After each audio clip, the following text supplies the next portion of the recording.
welcome to a brand new episode of Sequel Rights, the podcast where we take a look at the franchises that make you go, they made how many of those? We give each and every sequel a fair trial. My name is Justin Camps, and I'm here with Elizabeth Helly and Tyler Hymanson. Oh, and we're back with more Resident Evil for you all as we slowly but surely march our way all the way to September release of Zach Kreger's brand new Resident Evil film. This week, we are taking a break from the Paul W.S. Anderson verse. I did miss him. No, Jovovich. To dive into the first of the animated films that connect more directly to the video games. Yes. In this case, quite directly. So big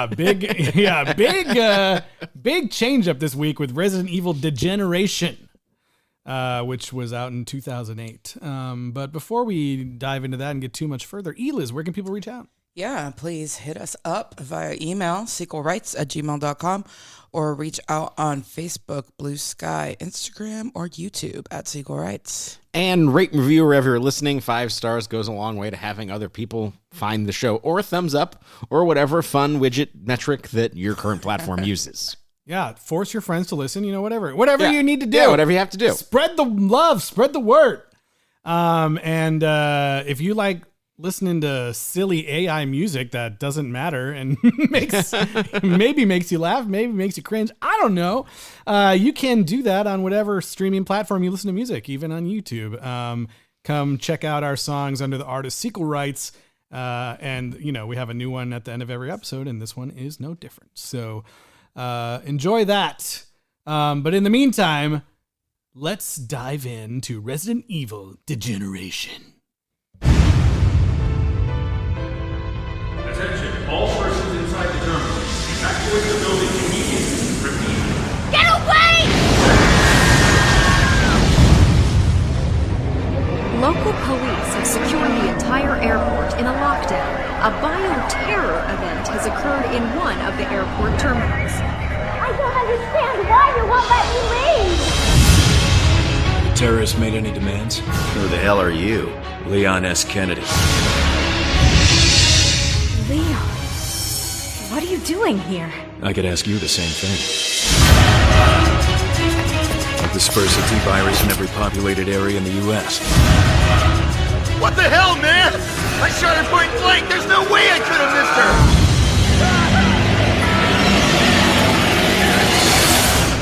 her. Shoot them in the head. Shoot them in the head.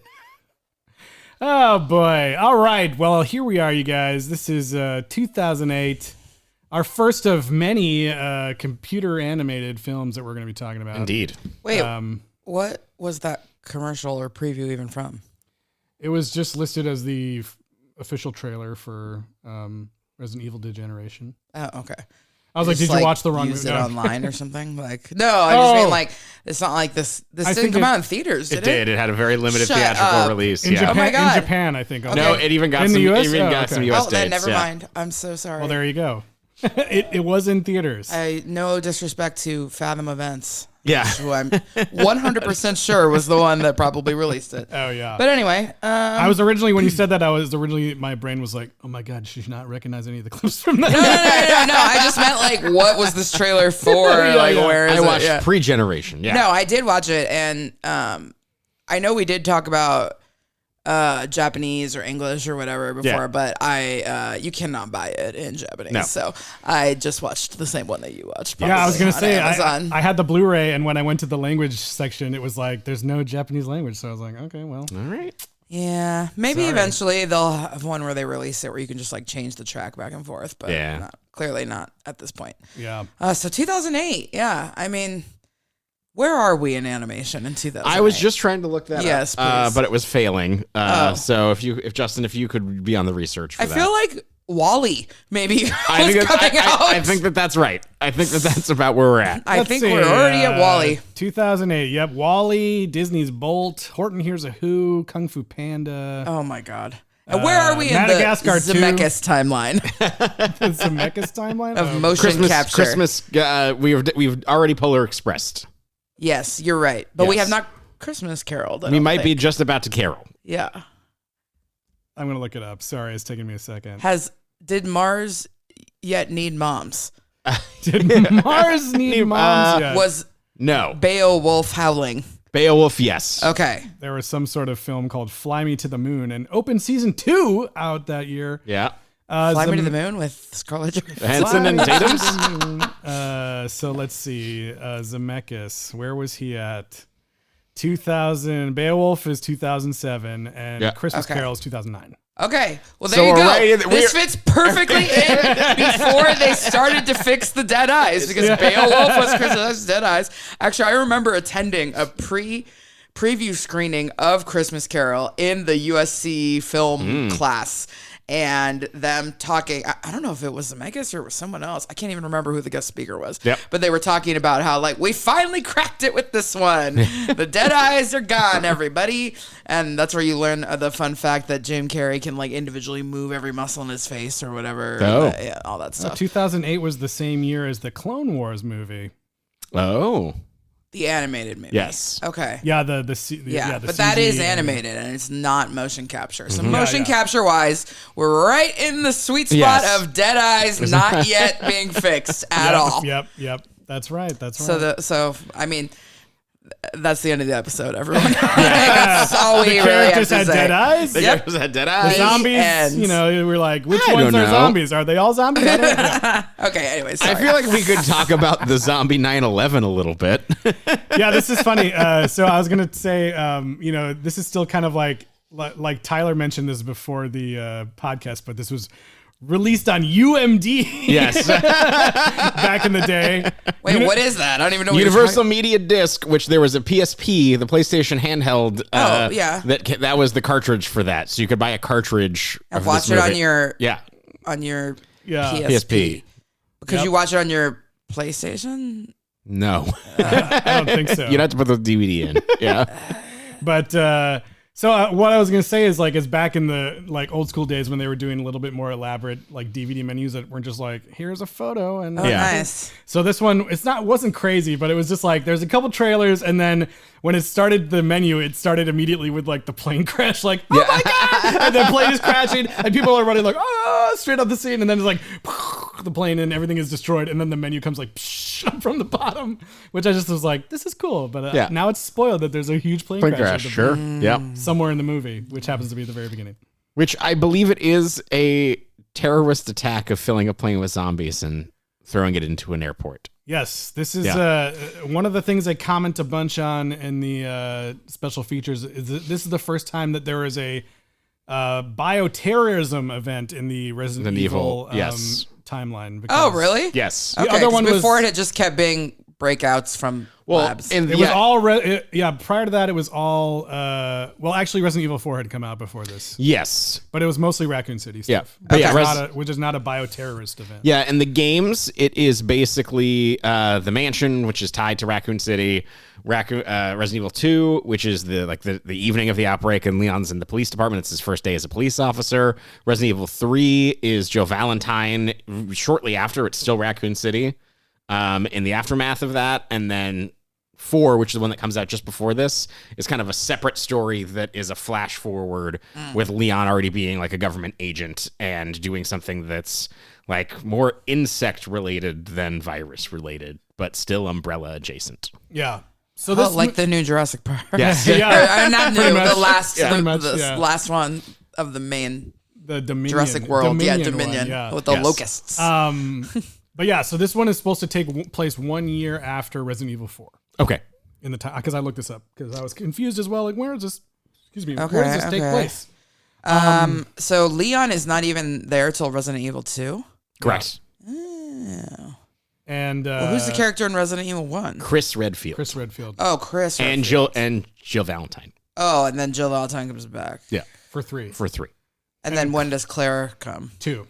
Oh. Yeah. She's in 2. She's in 2. Because she's looking for her brother, I believe. Oh, and he's stuck in there. Okay. And so this movie was also supposed to be like a sequel to Resident Evil 2 because Yeah. this is like the first time that these two characters have been back together. now. Okay. So it was like a big deal for this movie. Like, oh, you got the characters from Resident Evil 2 that haven't been seen since, Leon was in Resident Evil 4, but these two haven't been seen together since Resident Evil 2. So it was a big deal. Got it. Okay. And what does the S stand for and why is it so important?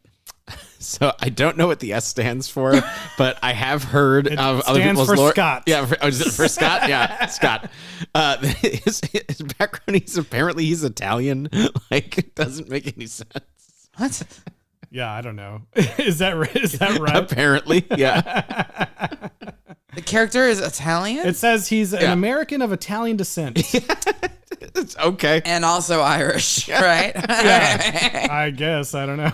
This is, also an important thing to know about Leon S. Kennedy. As I said to Justin, he is either the most cockblock character in all of media or just asexual, because he is not allowed to have. It is always a firm handshake and then sorry, gotta go. He's always like flirting with a bunch of people, but then nothing ever happens. No kissing. Yeah, ever. What about this?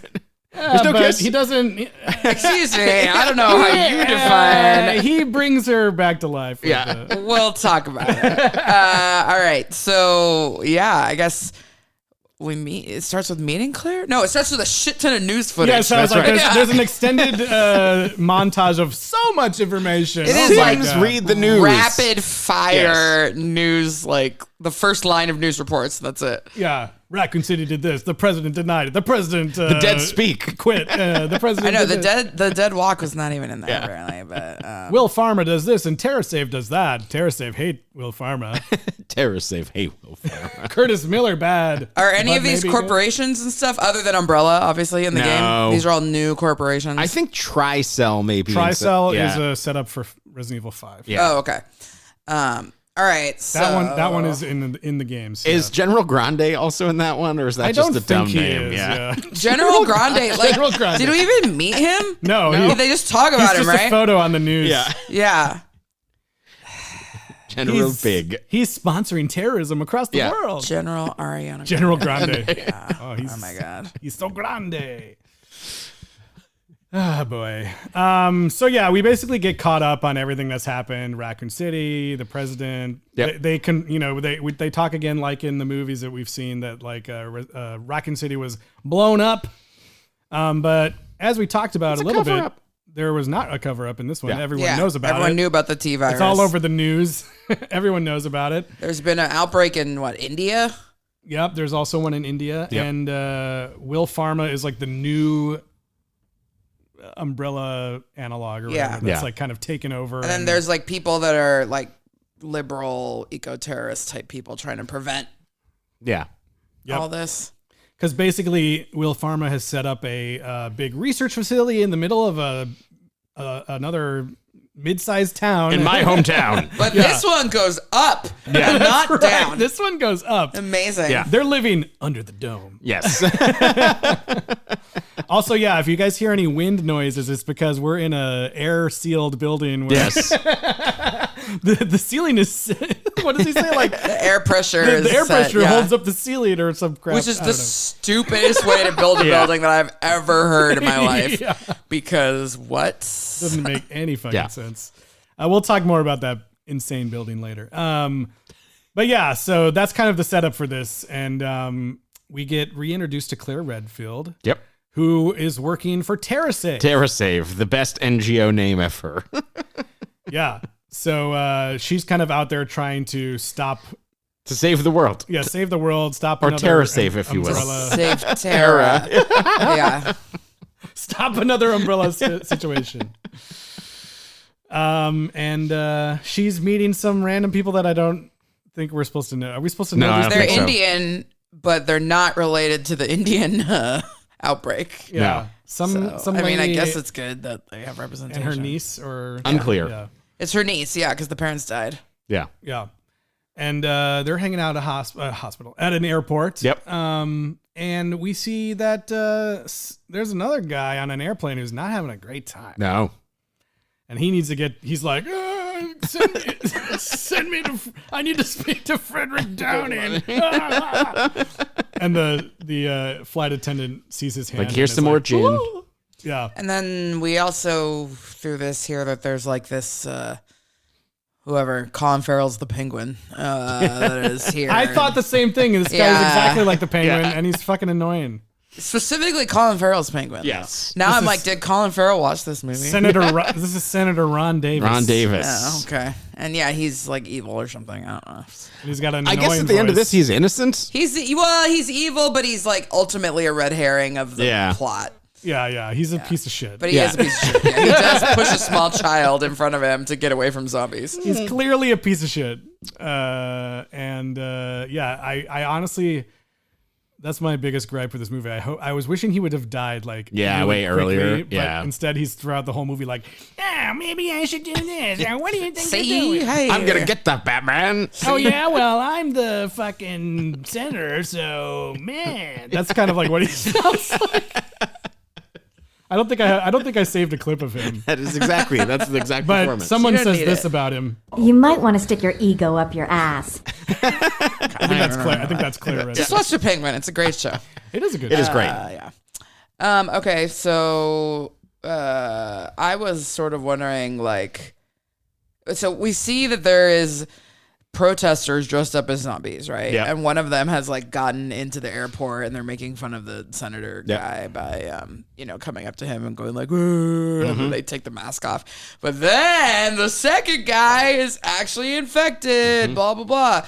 And so then this whole outbreak happens, and then we see the plane like crashing. And so, I mean, I guess My question is, huh? well, I guess it's like, I guess it doesn't really matter because it is all revealed pretty quickly. But I was like, okay, if the plane's crashing, but then there's also a zombie in the airport, like this is clearly all manufactured. It's not a genuine outbreak of any kind because there's no way it would be both the plane and a zombie on the ground at the same time. If the plane had already landed 20 minutes ago, okay, then maybe there's a zombie wandering around the airport. But also, like, how did they guarantee that the plane would crash into the airport? I don't think they could. I mean, I guess they were just assuming it would crash somewhere and cause a problem. I don't know. But there wouldn't have been Did it need to be in the airport? Well, for the movie, yes. For the conspiracy, maybe. Because, if it had landed like 2 states earlier, then you have 2 outbreaks. Yeah. And then, I think they were just kind of trying to cause panic anywhere in this first moment. But, I don't know. Or how do they even know that the outbreak would happen? Like, what if it was just that one guy somebody noticed in advance and then lock him in the bathroom and nothing was wrong? Well, it seemed like it did seem like it was one guy, but then it seemed like there were other zombies like very quickly. So I was just assuming that whoever set it up had like multiple. They just released people into the crowd or whatever. Pricked a bunch of people with T-virus randomly and then left. Okay. That Frederick Downing guy was there and he was like, I'm tired of waiting. Bye. Yeah. Bye. And also Curtis Miller was there too. And we don't know exactly what he was doing throughout this whole movie. It is interesting how they do not really touch on that. Yeah. He was being used as a pawn, but how? Exactly? I don't know. So we meet, Angela and Greg? Yeah. Yes. Oh my God. When we find out his name is Greg, I was like, really? Greg is a total asshole idiot. Greg sucks. So I was glad that he died pretty She's quickly. She's like, Greg, no! But then he totally traumatizes her, and it was weird. And I don't know what my point is. But she needed that trauma so that she could bond with Leon. Oh, they can get closer. Yeah. Okay, so who's Angela? Is she? Nobody. She's just new for the She's game. made up? Yeah. Why would they choose the name Angela when there's already been no idea a character named Angela in the movie, American movie that came out? I don't know. That's a great question. Great question. Angela in this movie voiced by Lauren Bailey, who is the voice of Abby in The Last of Us 2. And other video game stuff. She also plays Kid Trunks in Dragon Ball Z. Kid Trunks. That's so funny. Also big in Critical Role and all that stuff. I did notice that Troy Baker was in the additional voices. And Yeah. I was like, I know who he is from those after the episode featurettes on HBO. That's right. That's right. Yeah, they're kind of the, they're part of the SRT, the Special Response Team. This franchise loves making acronym organizations. Yes. There is more of them than you could possibly imagine. And they're like, this one's kind of like STARS, but not exactly. What is the one that Chris Redfield works for in 5? Because it's a different thing. It's not STARS. It's the bioterrorism one. It's like the BCCS or something like that. Yeah. Bioterrorism Corps. I don't know. Yeah, something like that. We'll get to that probably later. Yeah. But they're like there to try to help things, and they're all like, "Oh, apparently the government is sending some other guy." And then like Leon S. Kennedy just appears out of nowhere, and they're like, "Who the fuck is this guy? Get out of here!" And turns out he's the one who the president sent himself. Yep. And because he just saved his daughter. And he's wearing the same outfit from Resident Evil 4, and he still has Hunnigan on the phone, just like in that game too. Yep. So it's like, very much like the next day he went to go do this or whatever. Kill a bunch of zombies in the random European country, and now we're here. He saves the president's daughter? He saves the president's daughter. Wow. Codename Baby Eagle. Yeah, that's true. Is she like a child or she's an a adult teen? woman? Oh, She's okay. She's like a young teen. Yeah. Okay. Maybe she's like 16. I don't know. It's unclear if what's his face would have to read the Romeo and Juliet law to Mark Wahlberg. I forgot about that. Oh god. Yeah. Oh god. I don't know about that. But he's here, and he takes them into the airport to try to rescue the senator and whoever else is with him. Yeah. And this is where we get to see that even though people know zombies exist, or maybe they don't know the full details, but they don't know how to deal with zombies. No. Even the special response team. Yeah, even they do not know. Even after Leon tells them what to do. I did enjoy Leon being like, no, I'm only taking you two. Like, everyone else is just going to turn infected. Like, whatever. Yeah. He's smart. Yeah. He's a great character. He honestly, is. But yeah. If only he could move his forehead. Yeah. He has a very specific haircut that looks so bad in this animation style. The women, they put a little bit more effort to. They do. Surprisingly, into the face. But his upper face, like everything from the nose up, does not move. Like Angela in the final scene, I was like, who the fuck is that? Who is that? Like, whoa. I know. Her hair is flowing like, oh my God. Like, they spent all this money on the hair and also like the boobs for the one scene. Yeah, the boobs. She had gigantic knockers when she got in the final scene. That's true. Before they were she was like, you wrapped them up in her bulletproof vest. You sure you want to leave, Leon? Yeah. It was so fucking funny. It was comically large. Insane. Yeah. And they also seem to spend a lot of money. There's a scene where like a house is on fire, and I thought the fire looked pretty good. Yes, but everything else, like, I think that's the thing that's it's a fairly interesting watch because it's not just straight up game engine stuff. Like it's not 100% cutscene. Yes, like there are some parts that look like animation, and like there's some things where it's trying to do some interesting stuff, and like it does seem like they're using the technology at the time. And there's definitely some way fucking cooler action set pieces than anything we've seen in the other movies so far. I think. Yeah, agreed. But I don't know. Well, also just it does have the logic too, where I like when they're getting out of, it's not some fancy plan, or it's not like Leon does do crazy super agent, stuff here, but like his plan is never overly complicated. It's just like, we're gonna run, we're gonna. And they're kind of slow. We'll do the best we can. That's the plan. We're going to run across the lobby. Yeah. Well, and this is interesting, even though I'm pretty sure this was in the airport, but even just the whole idea of the building goes up, and so to get out, we need to go down and out, as opposed to the building goes down, and so to get up, we have to keep going up, up, up. That actually limited like what the zombies could do in the movies that we've like seen so far in the live action movies. Yep. Whereas in this movie, because things falling on you is dangerous. Like even when the zombies are getting off the plane, there's the part where they just like walk out the door, fall, die, and then come back to life again. And I'm like, that's hilarious and cool. But they have never been able to do something like that before on any big scale, because it's always about getting up, up, up, up, up. Yes. Yeah. I don't know. Yeah. I enjoyed that a lot. Yeah, and another thing I like about this is that the games are already kind of like ridiculous and crazy. Yeah. So the film gets to kind of have this like over the top and tongue in cheek moments that I don't think would work in the W.S. Anderson verse, where everything is like super serious. Yeah. And like things are goofy maybe because they look silly, but like they're not goofy on purpose. This one, I think stuff is goofy on purpose. Yes. Like we get a whole like. I mean, the senator's whole character is a yeah, and we get a whole moment where they're like Claire, go outside the door and see what something's out there, and she's like, do you guys have anything that could be used as a weapon? Yeah. And then they cut to her holding like an umbrella that is the same color as the umbrella. And she has that like she says, Never saw this coming. which is so dumb, but like what I love is like they have all these stupid one-liners and stuff, and it just makes it more fun in my opinion. They know what they're doing. Than the overly serious versions of the live action films.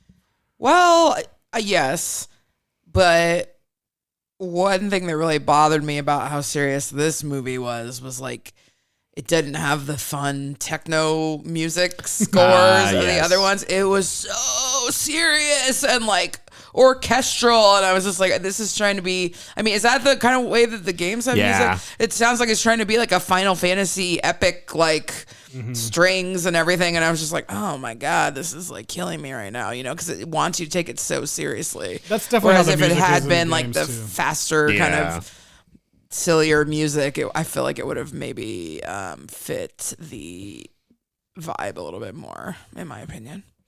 That's fair. That's a good note. But yeah, it's that's what the games sound like. Yeah. But are they the same themes exactly? No, I don't think so. It doesn't it's ever not really like have the same composer. Or it doesn't anything. really have like iconic music except for like the save theme. Save kind of. It's like different every game. Yeah. Kind of. There's not like a specific like umbrella theme or whatever that comes back all the time. But, which is honestly one of the things that makes the games refreshing. It's like it's not doing a lot of those callbacks really at all. Yeah. Well, this is like coming from someone who plays like Zelda and Kingdom Hearts. I'm like, every theme needs to tell me how to feel. No, I'm just kidding. But yeah.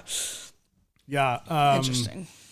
They do rescue the senator and get everybody out. Claire gets like a really badass moment where Leon like tosses a gun to her. Yeah, and she just instantly headshots like, 10 people. Yeah, it's pretty cool. It's like it's really the only cool thing she gets to do, pretty much. Which is more than anything the Claire Redfield did in the True. Wait, really? Oh, okay. I thought she was like a main character. No. He's saying in the live action movie, she did nothing other than in that one, yes, have a caravan. Yeah. She has this cool slow-mo thing with like turning the gun and in the game she's shooting very it. cool, yeah. But why didn't they give her a gun in the first place before they went out there? Yeah, great question. Yeah, good point. Because they do a lot of talking like she's one of the few survivors. Yeah, like she knows what she's super doing. Badass. And then she literally gets like 1 minute to do it. And then later on, she like gets taken out by like a leg stab and then doesn't really do anything except give information and then escape. Yeah. Which was lame. I guess because they wanted to push the other character for romantic reasons. Yeah, you gotta get the Angela Leon thing going. We get to have one of the most hilarious moments of all time in this section here. They're all like outside. They're all outside. I think something has happened where like they have all this vaccine. They say that they've created a vaccine for the T virus and it's gonna be so great. And then it all blows up and they're like, no. And then they start to talk about like who it probably was, and they're like. Claire's like, oh, well, I saw this guy in the airport and his name is Curtis Miller. And then, they're talking all about like, what the heck? Curtis Miller's done all these crazy things. It was probably him. And then like Angela goes, wait, Curtis Miller? No way. He's my brother. Dun, dun, and it's just like a zoom in on her face and everything. Like, and I was like, that was like one of the cheesiest things that could have ever happened. Yeah. And then it proceeds to get weirder. She's like in shock the rest of the time. Like, I can't believe my brother, Greg. It's my brother. My brother, Greg. Greg, no!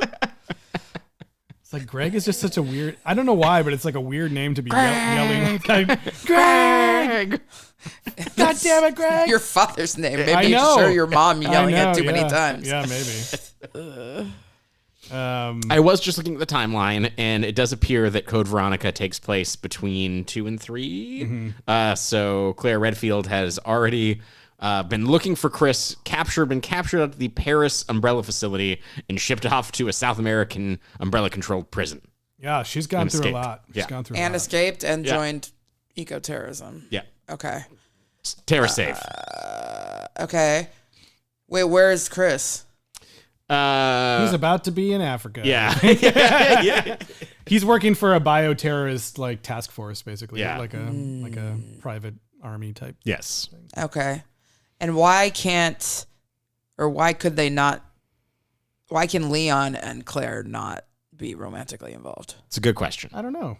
Oh. Who knows? He's got a lot of irons in the fire. Maybe he sees her more Yeah. as like a little sister or something. I guess, but also I'm just like, why did we need the new character? Like there's already a pretty woman here. Like, and there's also Ada Wong, which that they have the most sexual tension. Oh, okay. Yeah, that's a whole other character that's not even in this yet. All right. She is like a femme fatale super spy that is always working for Umbrella, but like always end up saving Leon in the end. Yeah. Okay. Claire is wearing a very sensible outfit throughout Yes. this whole movie. Is that kind of how she is in the games? Or does she have a horrible Jill Valentine-like outfit? No. Okay. No, Ada Wong has the worst outfit. Okay. So Claire Redfield wears normal clothes. Claire, she wears very sensible, normal clothes throughout the whole movie, and I think is still wearing it at the ending scene, even though Angela has changed into her bosomy sundress. Bosom forward. I gotta do whatever it takes to get Leon to stay with me. Yeah. Please. It's so funny. She's like, do you want to go diving with me? She looks unrecognizable. Yeah. She literally, I was like, who is that? Oh, what the fuck? And yeah, it's got weird Final Fantasy vibes at the end there. Yeah, but then I did think it was funny that Claire's outfit never really like gets dirty or has blood on it or anything throughout. They just don't bother with any of that continuity stuff. I think that after the diving thing too, they're immediately dry. Yeah. Like, because it would be way too hard to have them be wet. You were speaking of where we were in animation at this time, and yes, WALL-E is an incredible achievement, and I remember thinking that Kung Fu Panda was just showing off of having the fur get wet. Oh yeah, and have that fight sequence, because those were things that were traditionally hard in animation up to that time, but had been cracked at this point to such a degree, and it's just not systems that this animation, whatever it was, system had. Well, and I think the whole the difficulty is for a long time motion capture didn't want to be associated with animation, and they were like, we're a separate thing and we don't have any animation, what are you talking about? And then eventually they gave up and were like, okay, then Andy Serkis said, "Eight no, strong Lord of the together." Rings has already been out for 85 years by this point. Okay. Well, you'll be happy to know that the same exact production company makes the next animated film. Excellent. But I'm sure that the technology must get at least and they literally did better. do the cutscenes for Resident Evil 4 as well. So nice. Okay. There were a lot of reviews at the time that were like, this just is like an extended cutscene. Yeah, sure. So, fair. Fair enough. Okay. They all the vaccines blow up. All the vaccines blow up, and they're like, we got to go find Curtis Miller, who's, I guess, is your brother, so you must know where he is, right? Oh, good news. He lives right in this town. Sephiroth-looking motherfucker, yeah. We can just go. He does look like Sephiroth. Yeah. We can just go to his house. And they have this hilarious exchange that I thought was just very awkwardly voiced. You're sure packing a lot of hardware just to go see your brother.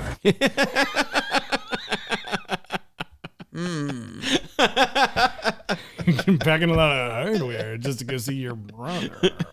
Like, what is he trying to say? It's unclear. Why do you say it like that? I mean, he's trying to say, why do you need a gun to go visit your brother? I know, but why but would then you later he's he's a mating partner for you. Yeah, he does say that. Your monster brother is trying to fuck. Which, as a monster, I guess, you would need more. I guess. Whatever. Why does that even come up? Why did he even say that? I don't even matter. I don't even understand. Well, because I think they have to give a reason why it's fighting him and not her. But yeah, anyway. He could just be like, "It's your brother. He's fighting the monster," which literally happens later when he's like, "Wrong." Yeah, he is wrong about that. He's like, your brother's dead. It just wants to have sex with you. Yeah, but then I didn't think he wanted to have sex with her. Yeah, yes, it was a blood match for the virus. What he was trying to say is that he wanted the blood so that the blood can continue to propagate, not that he wanted to F her. Yes. I know.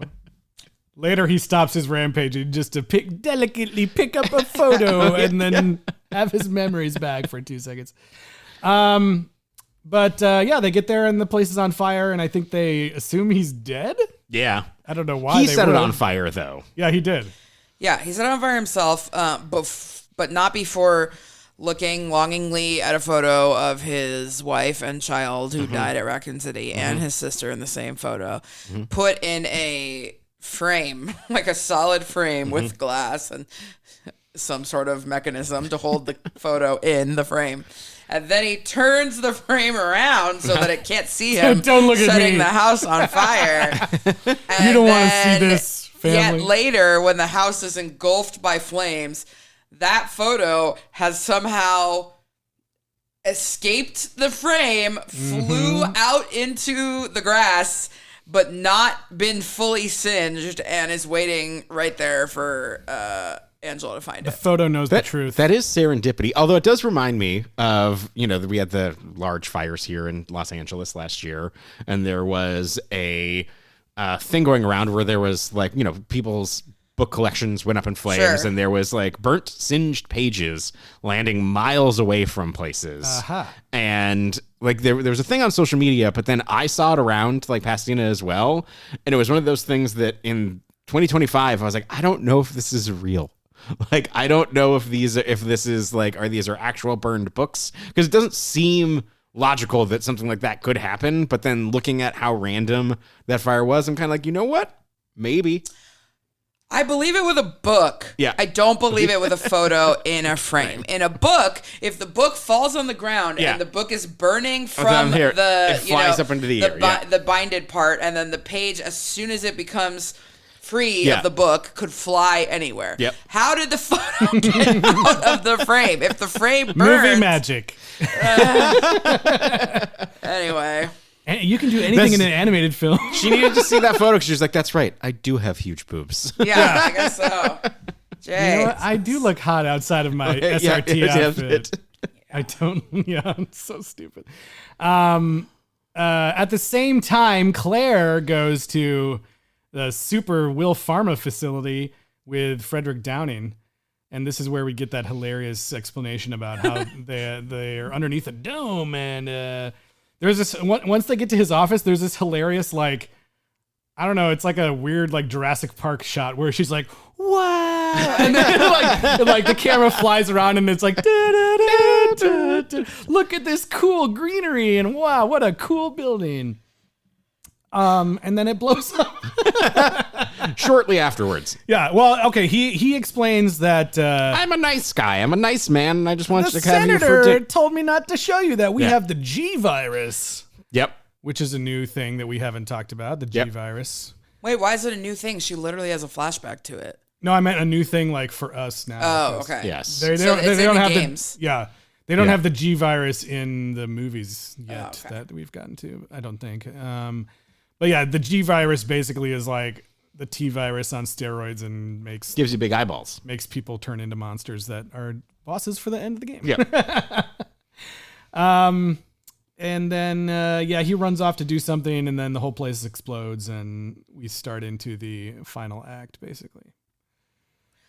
They didn't pay for any people to be in the building except at times when he was actually talking about people. Right. So there are no people in the lobby in the gigantic central garden area. And then at some point he does say this area has offices for researchers. And you see 2 researchers. Boy. Other than that, there are no people in this fucking building. Yeah, it's true. I like how they set up the first of all, this building is insane. And I love the way it's, I know this dome thing is stupid, but I like the way it's designed with the ending and how it's totally, it's set up with this insane safety system that will just totally sink and demolish and burn the entire building on the inside, but make it still freestanding in case there's a crazy, leak or something of the T virus. But I also like how they set it up like a video game. They're like, oh, here's the map of the building. Mm-hmm. They have all these different floors and they're labeled by, level of dangerousness or whatever. And then she's like, what's 0? And he's like, this is the boring place where the offices are. That's where we're going. That's where you are. Yes, And I here do we think go. that it's one of those things that the Paul W.S. Anderson movies have tried to do. They always have a map and they show a thing.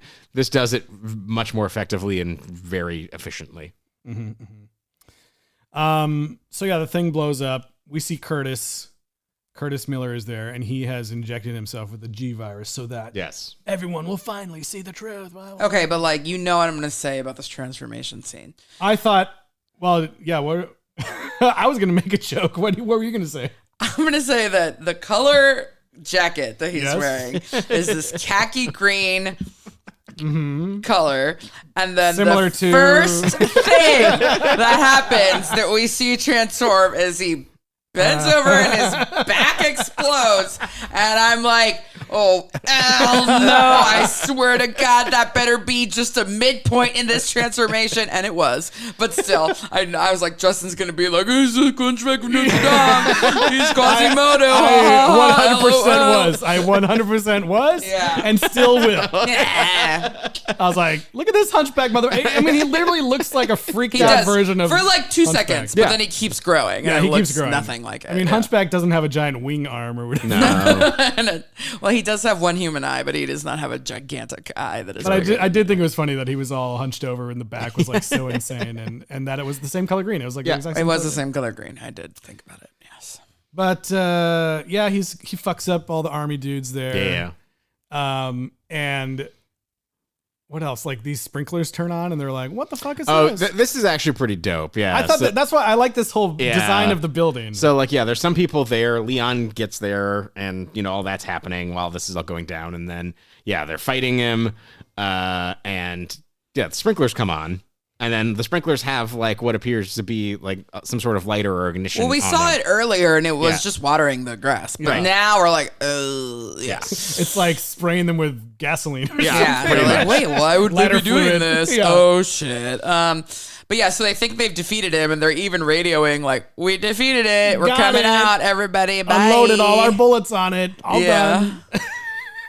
And no, they didn't defeat it. They get all in the elevator, and Angela and Leon graciously say, "Oh, it's okay. We'll take the next one." Yeah, don't worry about us. We're good.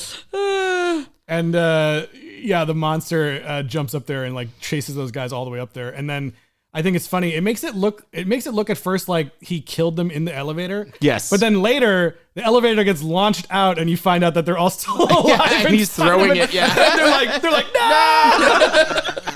Like they didn't get out. Pretty good. And then they die a horrifying death. And then right after that, the best part of this is Leon's stuck behind some glass. Oh my God, he's yelling to Claire. And he's run. No, Angela. Oh, it's Angela. Yeah. And he's like, run. And she's like, what? Run. Oh, actually, we did miss the clip of before this explosion of this is basically me the entire time during this movie, is what Claire says. Oh shit, now what's gonna happen? Tyler sent me that one. Yeah, okay. Oh shit, now what's gonna happen? That's what I think every day. Every day.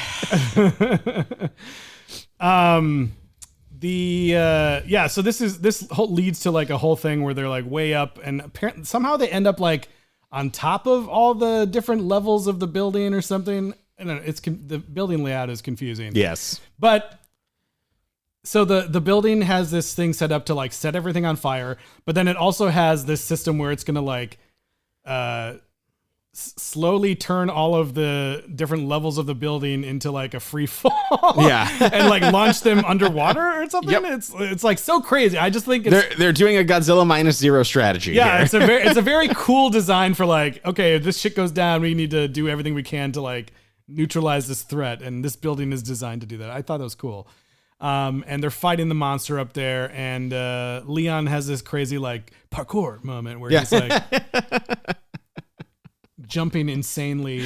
It's so because somehow he ends up on one of the platforms that's like about to drop, and he's like, "Fuck! I gotta run as fast as possible." Yeah, it's pretty wild. And Angela keeps fighting the monster, and he has the moment where he becomes good for a second again. And then, yeah, there's this really confusing shot. There's a really confusing shot where, like, come to my bell tower.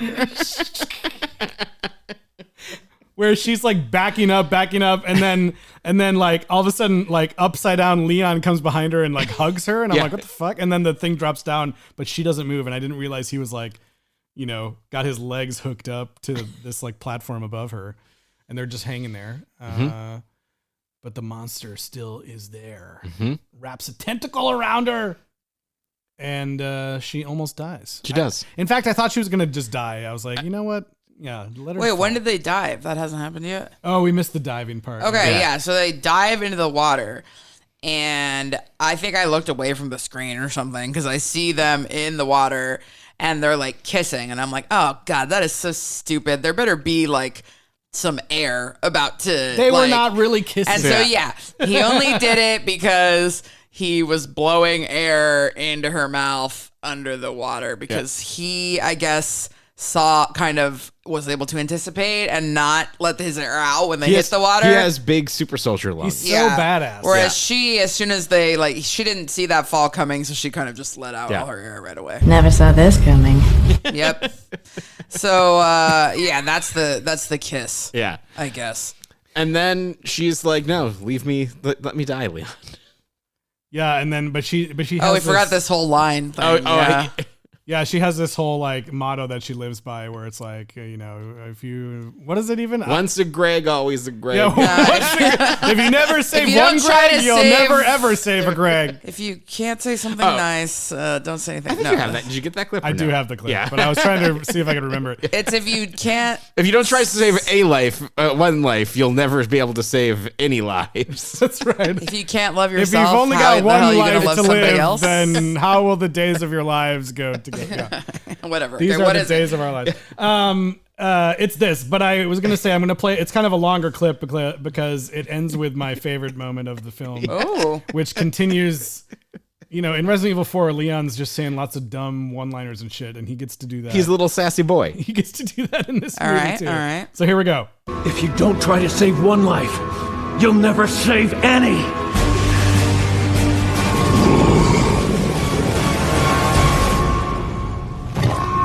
Isn't that right, Curtis? As he proceeds to slow-mo shoot him in the face. Like, why would he even say that? It doesn't make sense. It doesn't make any sense. No, it makes sense because she got that motto from her brother. That's true. It just sounds so goofy in the moment. Isn't that right, Curtis? Like he was just there also listening in on the conversation and not being a total freak monster. Just shoots him in the face. Shoots him in the face and he dies. Boy. Everyone lives happily ever after. Yep. There is a good conversation. I do think that this is something that the more recent games have talked about, but you know, that Chris and Leon go and work for the government. Leon has never liked working for the government in the games, and you know, him having the conversation with Claire of being like, hey, you know, you're actually trying to do things to help people and, you know, and not do, you know, run around shooting people like me and your brother, is at least an interesting thing that they try to talk about here. Yeah, because women can't work for the government. Well, yeah, I wouldn't say that that's the stake that the game take. That's not allowed. Anyway, they do find out, like we were saying, that the senator was not really the mastermind behind this. He was kind of just like a fall guy for, what's his name, Frederick. And then Frederick is going to... they found out that everything that happened was recorded. Oh, yes. And he escaped with the footage, and he's about to send it to General Grande. And then they come upon him, and they're going to shoot him in the head. This was so funny. I was watching this late at night, and I was like totally fine through the whole movie. And then like right at the part where Claire is like, you know, in the control center, seeing that the thing was recorded, and she's like, what? It was recording? Somehow, like right in there, like I dozed off or something for like a second. And when I woke up, it was at the crazy, like big boobs dress scene. Yeah. And I was like, cause in my mind, I think after they killed the monster, I was like, oh, that's the end of the movie. And then the movie ended. And then, you know, there was some dialogue explaining about like the Frederick Downing or whatever. And I went back to look at the scene description on Wikipedia and I was like, oh my God, I think I missed like 15 minutes goodness. of the movie. So I went back and rewatched it. So I didn't get to see. So basically, you're saying that those boobies brought you back. Yeah, to I was like, what? There must be animated stirred boobs you on this awake. screen. Yeah, all right. I could hear them. Yeah. Yeah. You're too pathetic to kill. That line is after I realized that I'm not a very smart woman because smart women like money. That's what he feels the need to say multiple times before they threaten to shoot him in the head. Yeah, this guy's a total loser. But yeah, so they kind of reveal the whole plot. He goes to jail and the senator dies somehow. Yeah, and then they have chokes on a newspaper. The aforementioned dress. Boobs, why were you breathing that newspaper in? Pocahontas waving on the side of the mountain scene. Except Spirits within. They do, yes, they do come up to talk to her, and he gets a phone call and he leaves in a government helicopter. Yeah, he gives her a firm handshake. Yeah, and she has that line of like, "Hey, Leon, maybe we can go diving sometime again." Yes. And Claire's like, huh? And he's like, whatever. I was also like, huh? Yeah, and then he's like, Claire, want to ride in my helicopter? And she's like, I got a limousine. Yeah. And she's going back to work with the people from the eco-terrorism organization that they found out was actually just also a pawn in the plot. Yep. And And then the movie ends much like it started, with a string of news snippets where we see that Will Pharma, I guess, has been taken over by Tricell. And they're cleaning up the Will Pharma facility, and you see them They got Curtis's little tail. Yeah, you see them gathering pieces of the G virus from Curtis or whatever. Yeah. His little thorax. And there's like a really, the reason why, Tricell's important, because you see like all the files on the senator's, thing being deleted, and it like zooms in, and then like the last thing you see is Tricell. And if you look it up, they're one of the main companies involved in Resident Evil 5. Because this movie must have come out right before that, because the Blu-ray has like special game footage of Resident Evil 5 and stuff on there. Then we get a upbeat techno-y rock pop song. Some sort of song. Yeah. It's a lot. It's like it's going for an Evanescence type thing or a tattoo, and you're like, nah. Yeah. The Blu-ray also had weird like fake voice bloopers on it, which was like not funny. How do you know they were fake? They weren't real. Well, it was like it was like weird things where like they seemed, Bozo did the dub. Yeah, they seemed very staged, and they made it. They're animate. You know how like Toy Story, Pixar used to do like fully animated ones. This looks like they tried to do the same thing, but they didn't fully animate them. So the characters keep moving and stuff. It's like with the animated characters, and they keep moving, and then they're like doing weird. So they used like doing bits, recording booth bloopers, but they didn't really want to fully animate. Yeah, but also I feel like they were like bits and not like actual real bloopers. But yeah, I don't know. I'm Leon, and I'm slipping on a banana peel. Yeah, and then there was also like a fake interview with Leon Kennedy. I don't know. There was like weird shit on there. Yeah, I don't know. That's fascinating. But, there was a lot of behind the scenes stuff of the motion capture, which was kind of cool. They did have people doing everything.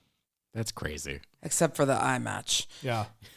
Well, they hadn't figured it out yet. Didn't motion capture those eyes. Nope. All right. I guess, how many sets of dead motionless eyes would you give Resident Evil Degeneration? Ellen Degeneration. Ellen Degeneration. I had fun with this one. I don't think it's definitely not the best movie, but I enjoyed some of the action stuff more than some of the things we've seen in the live action movies. And I think since I've played the games, I'm like I feel more connected to these storylines and these characters than anything. It makes it seem like the live action movies are just floundering with like there's nothing happening, especially in the most recent one that we watched, Extinction. I'm like what's even going on? She killed birds with her brain. Yeah, what's even happening in these movies? What's the through line here? Yeah. I don't know. So I'm a little bit more like, ooh, how does this connect between the two games? But that's because I've played the games and I have all that baggage. So I'll be interested to hear what Eliz thinks, but since you haven't played any of the games, but I think I would give it maybe like 5 pairs of Dead eyes. bad dead eyes. Yeah. I cannot do that. That's so, fine. it is. I think I can see the potential where if I did at least know these people before, maybe I would care a little bit more about them. But I think even now that you've filled me in on like what their deal was, I still don't really care. And the dead eyes are so bad. It was so bad. And there was just a lot of like silliness and weird continuity things. But it did, I can appreciate something following a lore more faithfully than the W.S. Anderson movies do. Even though it's not the lore that I'm specifically familiar with, I still respect the effort to do so. And so I don't know, I'll give it like 3 pairs of eyes, but one of the eyes is the really big one from the dude. Yeah, I think I'm going to say 4 pairs of eyes. I do think it was a little bit of a rough watch. I think that it's not even, sticking close to the lore. I do think there's a part of it where, we're kind of used to these characters looking this way too. So it's not even like a bad adaptation of that. It's kind of like, no, this is what these characters look like. And I think that it was not a total write-off on the animation. I think that it was probably, in all the mocap and everything else, it was probably pushing some technical boundaries at the time. And so it was always just bad enough and also just good enough that it was compelling to me of like, okay, well, it's like I was trying to figure out what it was the entire time. Not necessarily because I was invested in the story, but that there was, at least some interesting things happening visually, even if that was not the intent of what they're actually trying to do. So yeah, that's my take on it. I am a little terrified and a little optimistic for our next animated entries. I do think like with motion capture though, yes, I know that in Christmas Carol, they were like, we solved it. And obviously it did continue to get better with Andy Serkis and a lot of the movies that have come since. But I do think like, there's still like a choice that all media are choosing of like whether or not to make it that good or not. Like now we do have the technology, but I think a lot of people are still choosing to not throw the extra money at it for the eyes because like when we play those like horror movie games or whatever, they still that's motion capture with like known actors that we all know, but they still have the dead eyes because they didn't shell out for whatever the extra step in the technology is to get the eye. It's hand animation is what it is. It's like it's people going back through and animating, actually doing that, which as an artist isn't expensive, but like it pays off. Yeah. So yeah, I don't know. I don't know if these will ever get there because they're not Zemeckis. Right. Yeah. That's true. I don't know. Well, it'll be a little bit of a wait before we get to the next animated one. And lucky for you, Eliz, Paul W.S. Anderson is back in multiple ways for the next episode. He's getting back in the director's chair. He's going full Hitchcock. He's in this movie now. I don't know. He's back in the director's chair because up next we'll be talking about Resident Evil Afterlife, which appears to have been released in 3D. So you know what that means. Cheesy 3D effects in 2D. Yay. Can't wait. Yeah, so that's what. If only one of us had a 3D TV. Well, DVD. I could like hook up my PSVR and watch it in 3D that way, but can you actually, or just actually, hypothetically? You mean you could, but I don't have I don't think I have the 3D Blu-ray of it. Yeah, unfortunately, but interesting. If I had a 3D Blu-ray of it, then yeah, you could do it. I think you could do it on the MetaQuest probably. No, Tyler looks interested. Do it. But that'll be what we'll tackle next time on the podcast. But in the meantime, thanks for being here. And Eliz, where can people reach out? Send us an email to sequelrights@gmail.com or hit us up on Blue Sky, Instagram, YouTube, or Facebook at Sequel Rights. And rate and review wherever you're listening. Give us stars, thumbs, eyeballs. Everything you do helps other people find the show, and we appreciate it. That's right. Good news, Tyler. You can spend $10 on Amazon to buy the Resident Evil Afterlife 3D Blu-ray. Excellent. And I actually did one time watch a 3D. I can't remember which one it was, but I checked it out to see how it looks, and it's pretty cool. Yeah. Okay. You know, it makes like the screen in front of you, and then the screen pops out. Yep. Which is actually kind of cool. And if you're able to do that, that would be dope. Consider it. I would have to do it on my PC because I don't have a PSVR.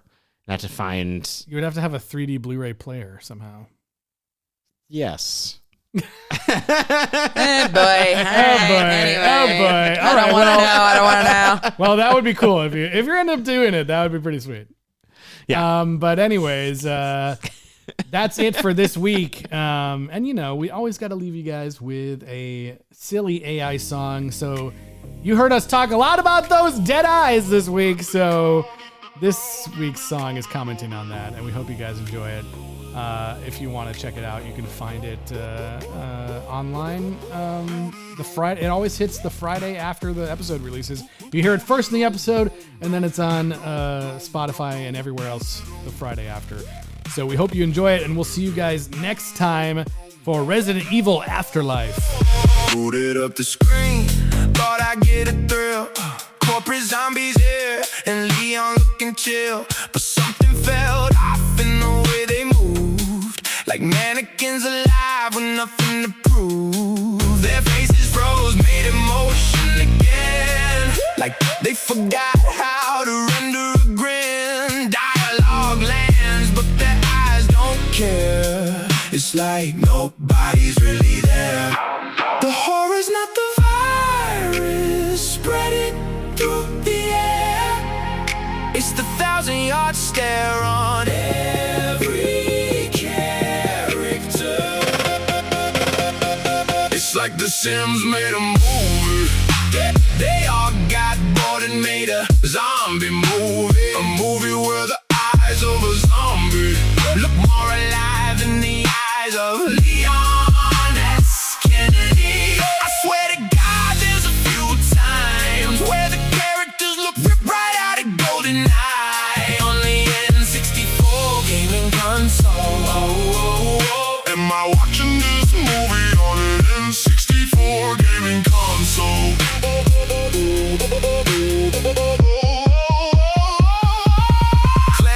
Claire's in danger, but her face says meh, like she's buffering feelings in a low-res way. Action explodes, but the tension's gone, cause everyone moves like a broken animatronic pawn. Lip-sync drifting off into space, words don't match that plastic face. You think by now we crossed that line, but this feels stuck in 99. The real infection's deep in the code, where every human looks like NPCs. It's like the Sims made a movie. They all got bored and made a zombie movie. A movie where the eyes of a zombie look more alive than the eyes of Leon S. Kennedy. I swear to God, there's a few times where the characters look ripped right out of GoldenEye on the N64 gaming console. Am I watching this movie on an N64 gaming console?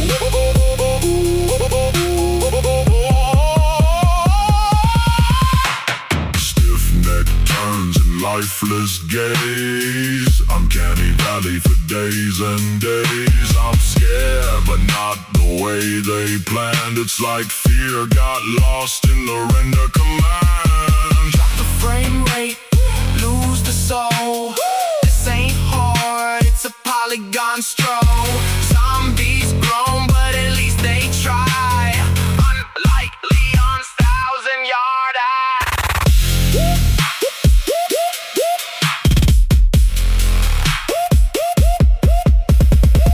It's like the Sims made a movie. They all got bored and made a zombie movie. A movie where the eyes of a zombie look more alive than the eyes of Leon S. Kennedy. I swear to God, there's a few times where the characters look ripped right out of GoldenEye on the N64 gaming console. Am I watching this